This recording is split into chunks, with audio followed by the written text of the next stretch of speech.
Please subscribe to our channel, Pacific Front Untold, and be sure to leave a comment after watching a video. The First Sino-Japanese War brought significant business opportunities for the Zaibatsu, the powerful family-controlled Japanese business conglomerates. During this period, Mitsui, a powerful group of merchants and industrialists, managed half of Japan's steel imports, while expanding into new industries such as sugar, cotton, grain, and lumber.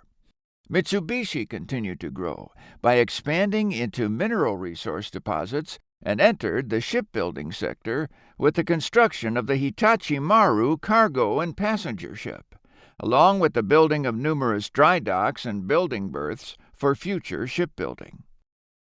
The rapid increase in Japan's industrial capacity greatly benefited the country, especially in 1904. 10 years after finding itself at war with Qing China and against the much more powerful Russian Empire. Much to the international community's admiration, Japan emerged as the victor. Unlike the war with China, the conflict with Russia showcased Japan's capacity as a significant player in the global power structure. Armed once again by the Zaibatsu, the Japanese military defeated Russia. It changed international perceptions of Japan from being seen as docile and barbaric Orientals who succumbed to the gunships of Commodore Perry to a legitimately powerful nation capable of confronting a member of the West. From this new identity of strength, the notion of Japanese nationalism grew from the seed sown 10 years earlier with the victory in China. With another decade and the onset of the Great War, this notion began to flourish into the support for ultranationalistic right-wing ideology, and eventually, Japanese fascism. The Zaibatsu predictably found themselves at the center of these developments, playing a crucial role in Japan's embrace of extremism. Japan's major gain from the Russo-Japanese War was the acquisition of the southern portion of Russia's Chinese Eastern Railway. The Japanese renamed it South Manchuria Railway, reflecting both its location and Japan's colonial ambitions. The largest private shareholders were Mitsui and Mitsubishi, who began to benefit immensely from a new market for Japanese businesses. The two Zaibatsu held significant influence over the appointment of its president and vice president, and they experienced substantial expansions of their business interests, ranging from Mitsui's importation of machinery for the SMR's railway and mining activities to Mitsubishi's soon-to-be famous shipbuilding operations. This newfound power also provided the Zaibatsu with greater tools with which to further their goals. To safeguard their interests, the Zaibatsu engaged in business with the Kokyokai, the Black Dragon Society, a Japanese ultranationalist paramilitary and terrorist organization. Ultranationalism differs from regular nationalism in its advocacy of supremacy over other nations or nationalities. According to John G. Roberts, author of Mitsui Empire, quote, "The society, in addition to maintaining order and discipline among workers, served mining companies by procuring underground mineral rights from reluctant landowners and settling disputes over damage caused by mining operations. Since the establishment of the Yawata Iron Works in Kyushu, the Black Dragon Society leaders had been active in getting or maintaining control over Chinese coal and iron deposits for their benefactors. But their deeper purpose was to establish Japanese hegemony over all of China and Manchuria." Close quote. The leaders of the Black Dragon Society, Toyama Mitsaru and Uchida Yohei, also supported the pro-Japanese revolutionaries in China, led by Sun Yat-sen. The society acted both as a mafia-style enforcement arm for the Zaibatsu and a manifestation of the exploitative and predatory desires that were growing among the leaders of Japanese society. The outbreak of World War I saw Japan's exports triple, and the Zaibatsu's wealth increased, leading Japanese leaders to adopt socially Darwinistic beliefs that became significantly more pronounced than anything before 1914. These beliefs can be well personified through Mitsui Director General Dan Takuma, whose, quote, attitudes towards business and labor reflected an idealism based upon his belief in the value of virtuous businessmen to society, and, as the necessary corollary, in the divinely ordained destiny of employees to be submissive to them. If you are in an enterprise, he once wrote, no matter what it is that you do, that is your heaven-given function. If you are successful in this and make some contribution to the nation and your fellow countrymen, the sense of having contributed is your compensation. Close quote. Takuma did not consider himself a true capitalist, but rather, quote, a managerial employee who was responsible to the workers as well as to the owners, and whose duty it was to mediate between them. Close quote. He articulated views, whether intentionally or unconsciously, aligned with the corporatist class collaborationism, a doctrine that organizes society into hierarchical groups based on individuals' social and economic roles. These groups were expected to collaborate within their prescribed societal positions, ostensibly for collective welfare. Though often associated with Japan's Zaibatsu, pre-war industrial conglomerates, this ideology also gained traction in interwar Europe, particularly in Italy under Mussolini and Germany during the rise of National Socialism. Across these nations, the framework evolved into a shared authoritarian ideology, adaptable to local cultural and political contexts, yet rooted in a common core. The suppression of class conflict through enforced cooperation, subordination to individual interests to state-defined unity, and the consolidation of power under a centralized authority. Historians have since identified these principles as foundational to fascist governance, despite variations in their implementation. Fascist thought in Italy, Germany, and Japan was the fusion of corporatist class collaborationism with ultranationalist extremism and the use of force, each movement curated by the culture from which it was birthed. Japan's turn towards fascism, like Italy and Germany, was a process with stages. A simple analysis of the ideological movements and practices of Italian fascism and National Socialism yields actionable details. Italian fascism manifested itself through the concept of the nation. According to the program of the National Fascist Party, written in 1921 by Benito Mussolini, quote, "The nation is not reducible to a sum total of living individuals, nor is it a tool that political parties may use for their own ends. Rather, it is an organism comprising an indefinite series of generations of which single individuals are but transient elements. The nation is the supreme synthesis of all material and immaterial values of a race." Close quote. Italian fascism believed that the state should aim at coordinating cooperative development with the business class. Mussolini calls them guilds or corporazioni, for the sake of furthering the nation.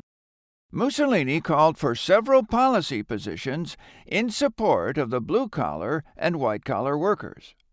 However, within the same document he wrote, quote, "The freedom of individual citizens is subject to a twofold limit: the freedom of other juridical persons and the sovereign right of the nation to live and develop."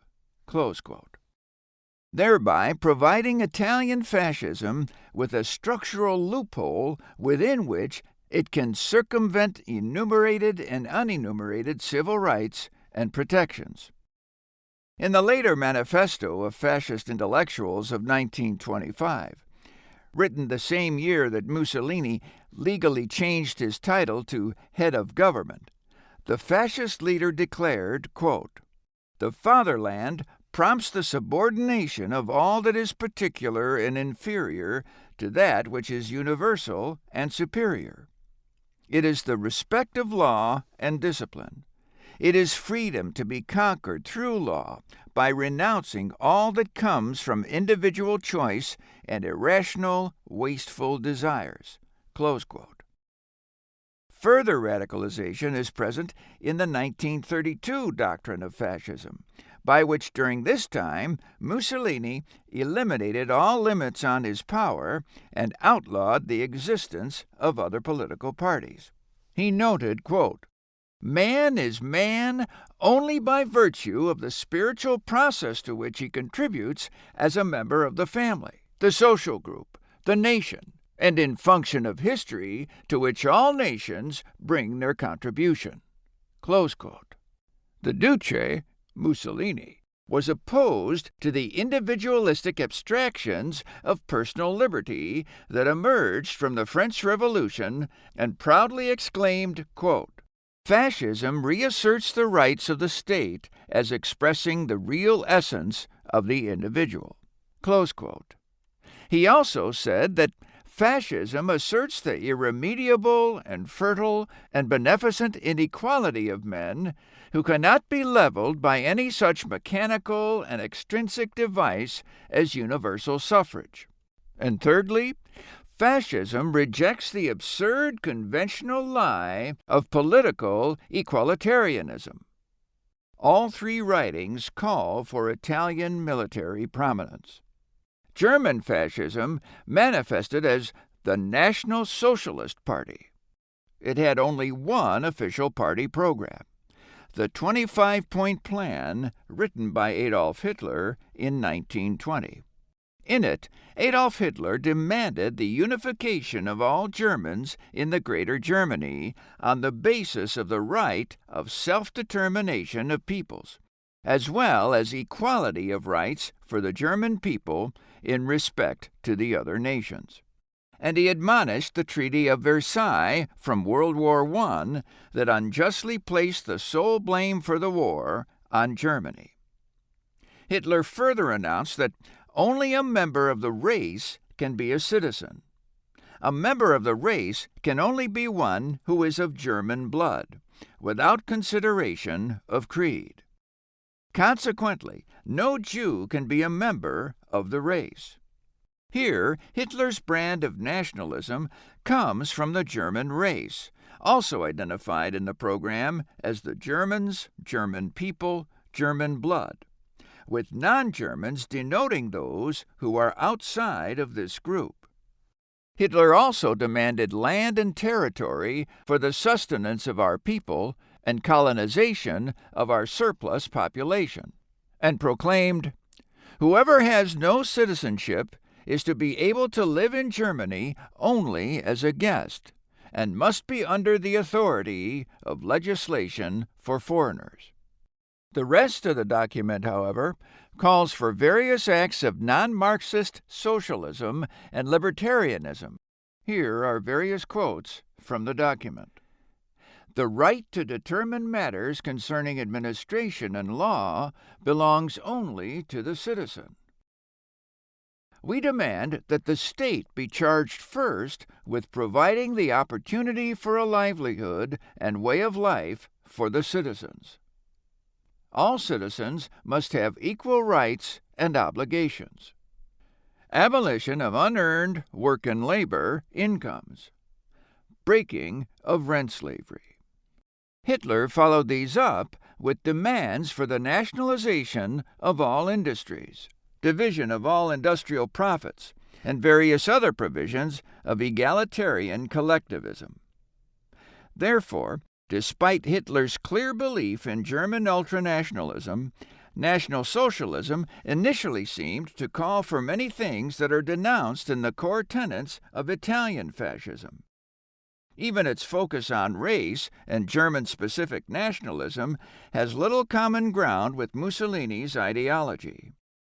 The word race only appears twice in the entirety of Mussolini's 3 writings mentioned earlier, and neither time is it used as the basis for his ultranationalism like it is with National Socialism.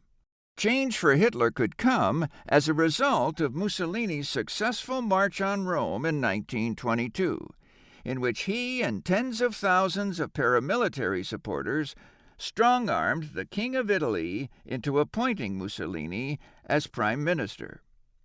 Hitler was significantly influenced by Mussolini's use of force and strong leadership role in the movement. And a year later, he attempted his own version of the march with the Beer Hall Putsch in Munich. He did not have the same support as Mussolini and was jailed, but in prison he refined his beliefs, and upon release in 1925, he began to seek political power through legitimate means in the German elections. Aided by a strengthening cult of personality, a belief in a natural racial hierarchy, and a support for corporatism that contrasted with the social democracy of Germany at the time, Hitler grew National Socialism through grassroots methods and political propaganda.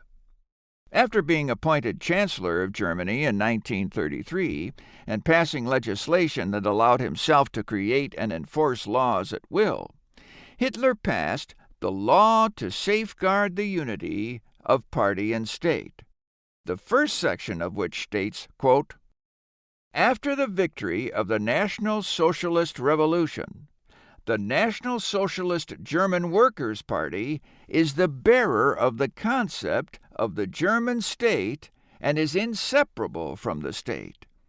It is a corporation under public law. Its organization will be determined by the Führer." Close quote.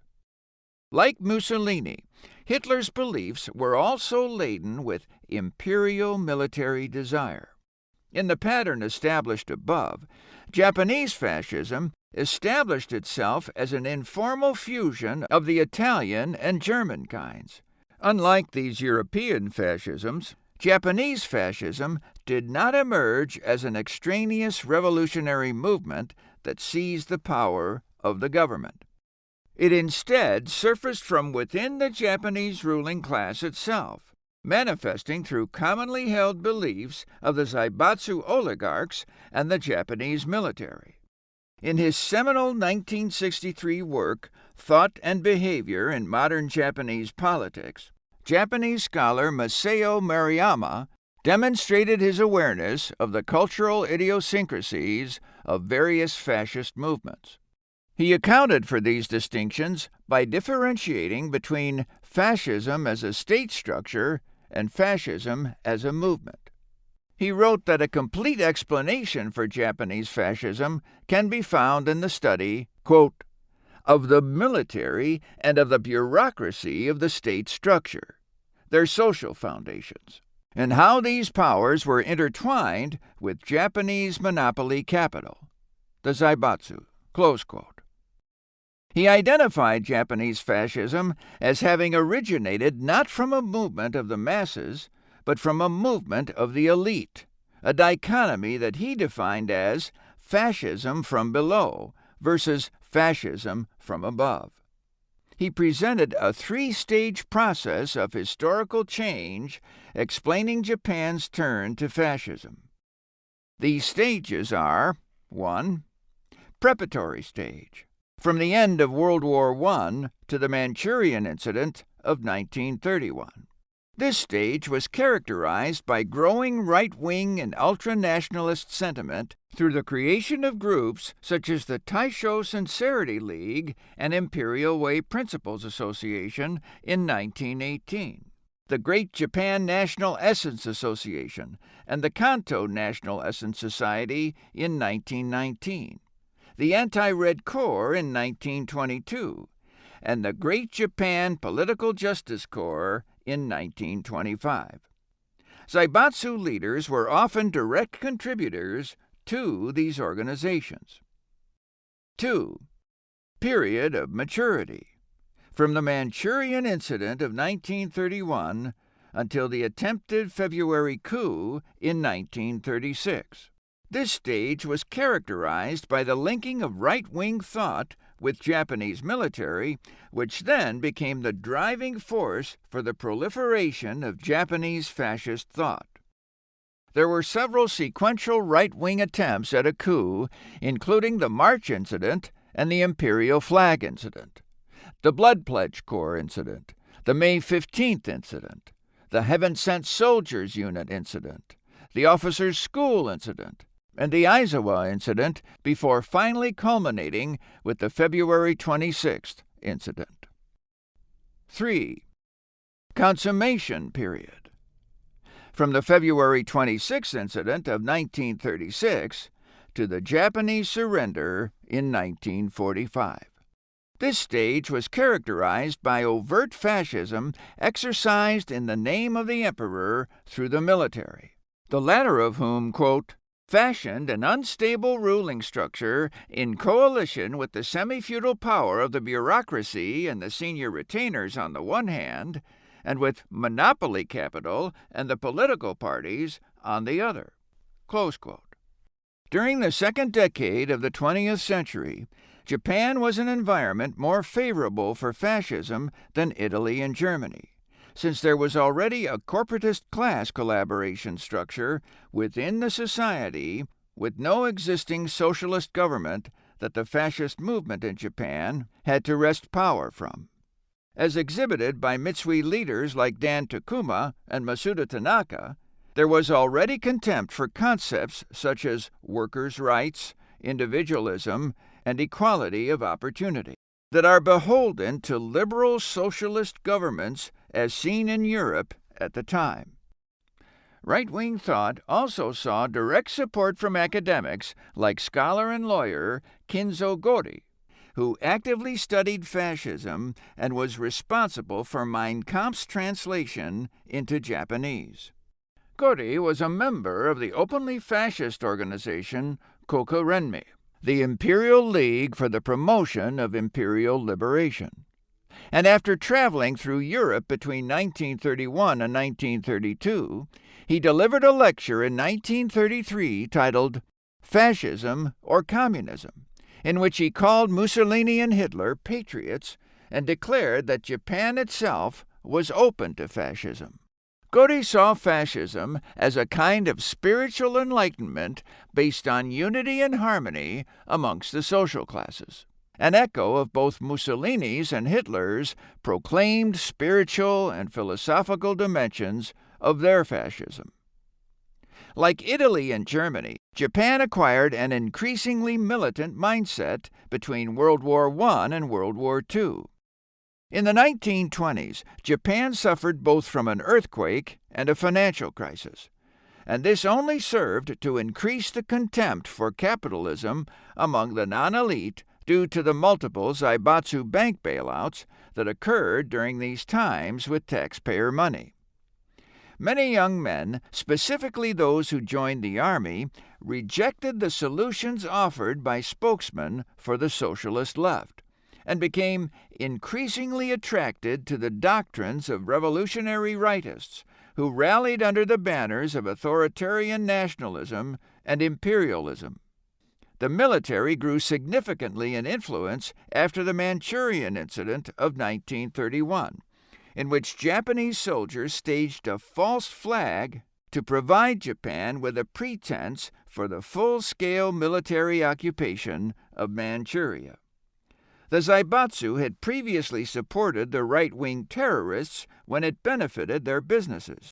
Despite growing concern about extremist activities, the oligarchs continued to fund military expansion. According to Mitsui spokesman Fujihara Ginjiro, quote, money spent on armaments is capital, which promotes the advancement of us businessmen. We have a splendid opportunity to expand abroad. It is the manifest destiny of the Japanese nation. Close quote. The military began to take control of the South Manchurian Railway, and the Zaibatsu were well aware of the changing situation. According to John G. Roberts, the Zaibatsu's many financial contributions were, quote, to learn what the right-wing radicals were doing, so that the concern could adapt to the impending transition from party governments, which were controlled by the Zaibatsu, to regimes that would be headed by militarists then hostile to the Zaibatsu. Close quote. The right-wing element within the military, composed mainly of the younger population, became personified with the Imperial Way faction.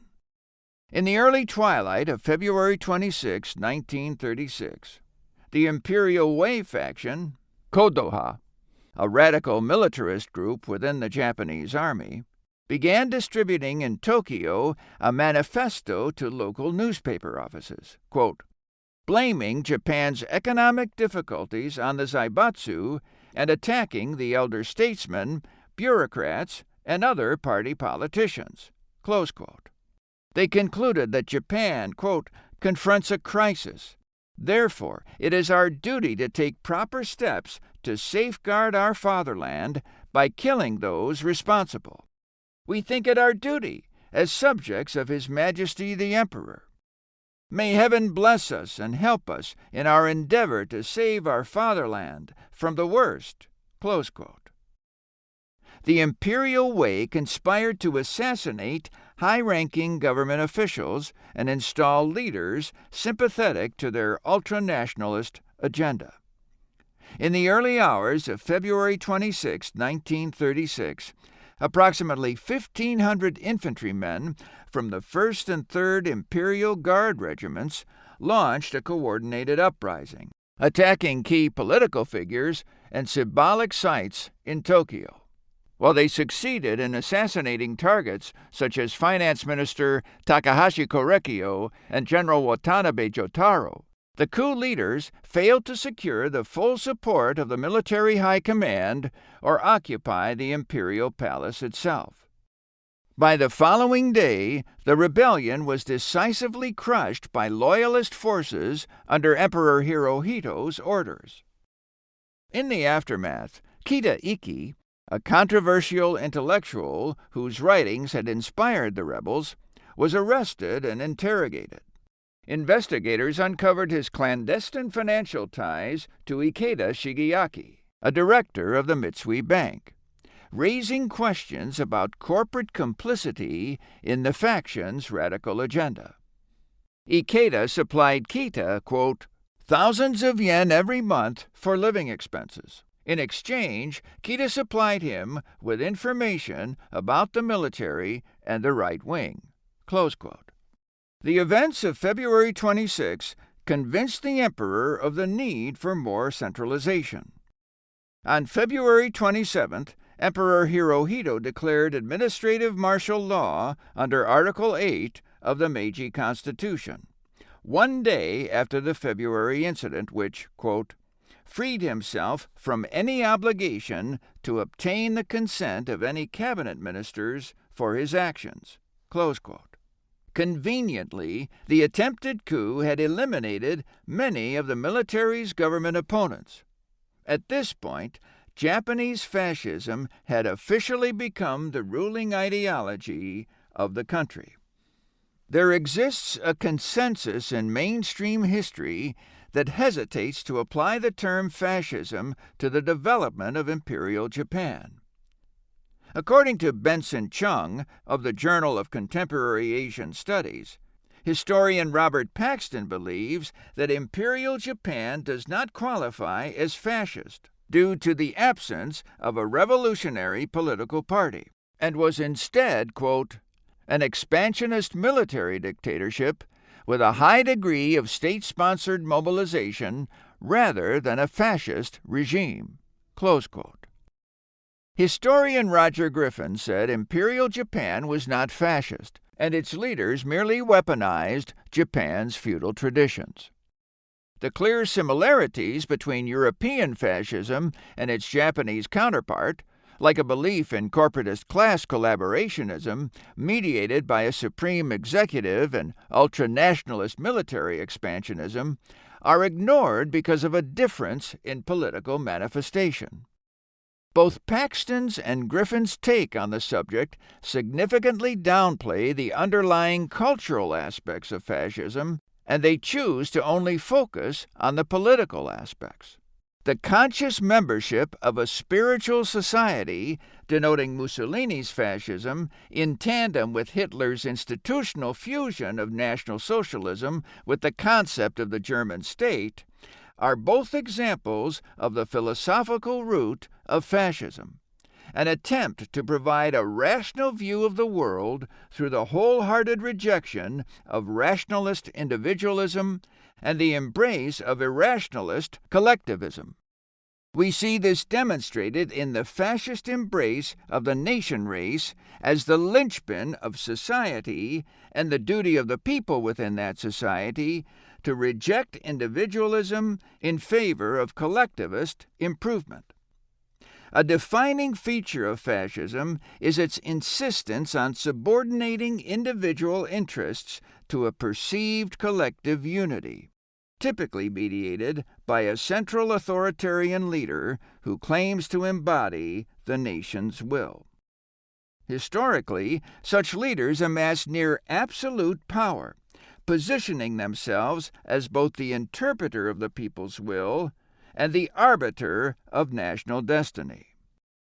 Crucially, fascist ideologies are not monolithic. Their expression is deeply shaped by the cultural and historical contexts in which they emerge. Italian fascism called back to the hegemonic glory of the Roman Empire and the cultural variety of the Renaissance, especially the writings of political theorists Niccolò Machiavelli. National Socialism invoked the lengthy reign of the Holy Roman Empire and the military dominance of the Prussian-led German Empire to fashion itself as the third in a series of Reichs.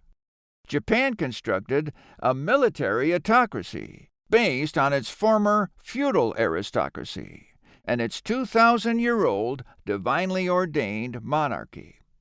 These are all cultural situations whose differences yield natural deviations in the progression of fascism in those countries. Unlike within Italy and Germany, our modern concepts of liberal democracy and free elections, birthed from the Enlightenment and the French Revolution, never acquired a strong foothold in Japan. Therefore, it is academically short-sighted to withhold the label of fascist from Imperial Japan on the grounds of its different political manifestation because, 1. Fascism is not merely a political phenomenon, and 2. Imperial Japan did not have the same intellectual and social background as Italy and Germany. Such a perspective also misleads the public about one of the most important eras in human history. It provides an excuse for those holding left-wing nationalist views to avoid comparison to fascism. In the essay, Fascism Seen and Unseen, written by Kevin M. Doak, quote, "Ethnic nationalism has largely escaped critical attention in debates on Japanese fascism, because many on the left have yet to extract themselves from the seductions of ethnic national culture and remain deeply enmeshed in the appeal of ethnic nationalism as the best hope of anti-imperialist, anti-capitalist social revolution. For them, continuing the focus on fascism within its received modes of production, i.e., the capitalist state, is a useful means of preventing their own ethnic nationalism from being rendered visible, and thus from being held accountable for various acts of oppression, both during the war and after." Close quote. Japan's dance with fascism warrants renewed critical evaluation through a careful analysis of the country's cultural interaction with the phenomenon of the context of Japan's cultural history. As an appropriate closing to both Doak's essay and my own, quote, "By exploring the relationship of culture and fascism, it should become apparent that this underlying cultural theory of minzoku, ethnic nationality, has largely escaped critical attention under the cover of an obsessive focus on the evils of the state. It should not be allowed to do so any longer." Close quote.